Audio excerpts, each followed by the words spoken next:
Hey, Allison Verhalen here with AV Writing Services, and today I want to talk to you about A/B testing, specifically in marketing, and why it is so important, and how to go about using it. So we're going to start with what is A/B testing. You've probably heard of it. You might have an idea of what it's all about. You might be completely clueless. So just to make sure that we're all on the same page, A/B testing is also sometimes called split testing because you split your audience into two evenly sized, randomly assigned groups. That part is very important, and I'll talk about that later. But you split them up into two groups and you give them two slightly different pieces of content to see which one performs better. So, the reason this is so important is because there are so many tools out there. I talk about them all the time. There's co-schedule headline analyzer. There's any keyword research tool out there you want to use. There are other headline analyzers. There is Answer the Public, which I use all the time, which gives you all of the when you put in a search term, it will give you all of the most commonly asked questions using that search term from all over the internet. And I believe it connects with Google to give you that data. So those are great, but those only give you general recommendations, right? We talk all the time in marketing about the importance of niching and really understanding your target audience. That's what A/B testing is all about. It's about understanding your target audience, understanding what resonates with them rather than with everyone. So now that we know that it's so important, let's talk about how to conduct A/B testing. First of all, you're going to want to decide on your variables. So if you remember way back in science class and, probably elementary, maybe even college, if you were really into science in college or in high school, you probably conducted some tests and talked about the fact that you have an independent variable and a dependent variable, right? And the fact that you only want to test one variable at a time. Because in A/B testing, you can test your headline, you can test the length, the format of the content, you can test your images. If you're doing an email campaign, you can test what time it goes out to see which works better. Right, you can test all these different things, but if you test all of them at once, then you don't know which one is really getting the best results. So you want to decide on your one variable for each campaign that you're conducting, and then identify your goal, right? So this is where independent versus dependent variable comes in. So independent variable is the variable that you are manipulating. So for example, if you're testing your headline, maybe you want to put your keyword, your target keyword at the beginning of the headline, and then have another headline where the target keyword goes at the very end of the headline and see which one performs better. That is your independent variable. And then your click-through rate is your dependent variable because it depends on the effectiveness of the headline, how many people are going to click through. So you need to identify your goal. Do you want people to click through? Do you want people to take the call to action at the end? Do you want more engagement with your content? What is your goal? That is going to be your dependent variable. And then once you decide what that dependent variable is, you can decide what are some independent variables that we can manipulate to get a better result on this dependent variable to achieve our goal. And now you're going to create your competing pieces of content, right? You've got your control and your challenger. And there are two different ways to do, there are a bunch of different ways to do this actually, right? So one is email campaigns. Email campaigns are a great way to test headlines, see what gets the better open rate. And if you have a better open rate with one headline over another, that's probably an indication that should be the headline of your piece altogether, right? Again, this depends on the email. You can also just run different. If it's just an email campaign, you just want to know what's going to get the most results when you email your audience. Absolutely. Get to know that so that when you do email campaigns in the future, you know what's really going to resonate with them. So you've got your email campaigns. If you use something like MailChimp, tell MailChimp I'm doing this A/B test, and MailChimp will help you set it up. It's super easy. I believe Constant Contact probably also does the same thing. Most of these these newsletter management systems offer that because it's something that marketing strategists need, right? We need to be able to test our strategies in order to make sure they're really getting the best results.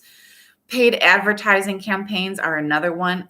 This is also great for testing your headline, for testing your snippet content, seeing what really gets the best results, what gets that best click-through rate. And again, if you're using Google Analytic or Google Ads, it's going to let you do an A/B test. Just tell Google Ads, I'm doing an A/B test. We want this ad, and then we also want this, and we're going to compare and contrast. And again, Google will make it really easy to, again, randomly assign people. Talk about that in a little bit to make sure that it's getting the best results. And finally, your website landing pages. So if you want to optimize your website landing page, let's say you want to change the banner of your website, or you want to change the length of your content to see which gets better results, and or the format of your content, right? Those can all impact engagement, as well as how many people take the call to action, what that click-through rate is like. So you can use something like HubSpot's Marketing Hub is one option to create like a test version of your website so that you can put that up and see, again, which one gets the best results. Again, know your goal so that you know what it is you're looking for, so that when you get those results, you know which one is the most effective, which one is the winner. Splitting up your audience. Again, if you remember back to science class, you need to make sure that everything is as evenly distributed as possible between the two variables, right? So it's really just the one variable that you're controlling, and everything else is staying more or less the same. That includes splitting up your audience randomly, right? So if it's divided up by age or gender or location or some other factor, now you're just finding out what a subset of your audience wants in likes or dislikes, instead of finding out what your audience as a whole, what really resonates with them, which could be a good thing if you're, trying to find out what a subset of your audience likes or dislikes. But again, you're still going to want to split it up evenly and randomly. Make sure they're the two different groups are approximately the same size, because again, if you get a higher click-through rate on one group and it's a larger group than the other group, then that means that you had a larger group. That doesn't tell you anything about the variable that you're trying to test. So try to make sure they're as evenly numbered as possible and as evenly distributed between the two groups. Next, you're going to decide on what makes a winner. So if you ever took statistics, or if you never took statistics, you might remember, if you took a stats class, how to calculate for statistical significance, right? And if you don't, if you never took stats, or if it's just been too long and you don't remember, I can give you, I'll put a link to the video, to the article, because I'm not going to try and spell it up for you here. It's a little complicated. Does not translate very well to video, but just understand that, if you're doing an email campaign, for example, and you're trying to test two different emails, and one gets a 33% open rate and one gets a 34% open rate, that's not necessarily statistically significant, because even just the mood people were in when they saw your newsletter pop up in their inbox, that can affect their ability to open, or their willingness to open it. So understand what is statistically significant. And then the next tip is to give it time. And this can affect your statistical significance, right? Because the more time you give it, the more people who see and or interact with your content, the more data you have, the more likely you're going to be to have statistical significance. So the larger the group you can get, the more time you can give it, the better. Emails, for example, I would say let that run for at least a week before you really decide on a winner, and try to calculate that data.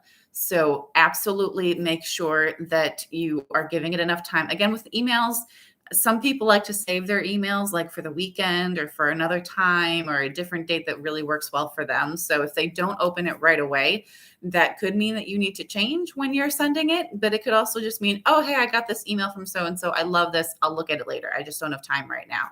So again, I'd say give it at least a week, depending on the kind of campaign you're running. You might want to give it even longer to get as much data as you can. And then use your results to improve your content marketing strategy. If you find that one thing tends to work better over another aspect of your headline or your content, absolutely implement that, and implement that going forward, so that you are always improving your content marketing strategy. And speaking of always improving, the final tip is to rinse and repeat. You're going to do it all over again. You're going to take that winner and you're going to test it against another challenger, right? To make sure Right. So that winner then becomes your control. And then you have another challenger to see, maybe I can make this even better. Maybe I can get even better results. And maybe you can't. Maybe that winner is the best it can possibly be, but you'll never know until you test it. So always be doing A/B testing. We should always be upping our game and getting better at what we do. And that includes our content marketing strategy. So that is it. That is everything that I have to share with you about A/B testing in marketing, why it's so important, what it is, and how you can go about doing it. If you have any questions, such as what that formula is for statistical significance, you can also just Google statistical significance formula. I'm sure it'll pop up. But I will include that link here in the description of the video. And if you have any other questions, you can reach out to me at info@avwritingservices.com.